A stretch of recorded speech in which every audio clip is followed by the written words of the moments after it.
I know for me, it's trying to make something that's interesting. That's the biggest thing, but not so far out of their reach that they're frustrated. I mean, frustration doesn't really help them on any level, but you want it to be challenging. And you want to engage them, but you don't want them to be bored. You want to give them something of quality, something that they'll remember later on. And sometimes it's funny, I can remember this from my own experiences in high school band. It was the pieces I struggled with more that I actually remember. I got the lessons out of. So, but you don't want it to be so hard that it's just a completely frustrating experience. So you have to be very careful as a composer that you're not writing something that is so far out of their reach that it's a negative experience. You want it to be something energetic. I also like thinking about the energy of a piece because they're all so energetic at this age. You know, you want something that kind of reflects them. The piece is about them in many respects. So you have to think about that a lot. And her piece exudes life. It really does. It exudes kids and the way they're at. I just love it for that reason. We have to realize that when you look at my middle school band, I have some wonderful musicians.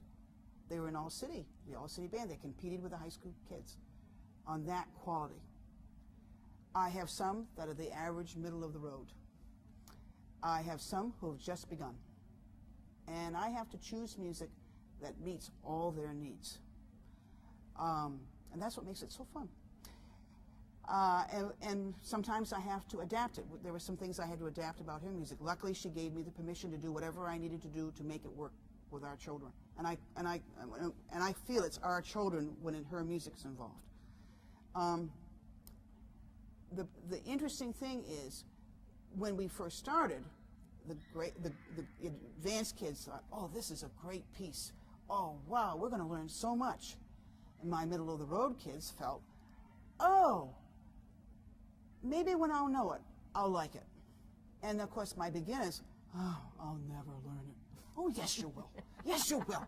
We'll do this. Just think, when you got to band, you couldn't play this, and now you're in band and you can do this." And they're doing it. So that's the wonderful thing, that you take where they are, but you know where they can get to, and that's where you go.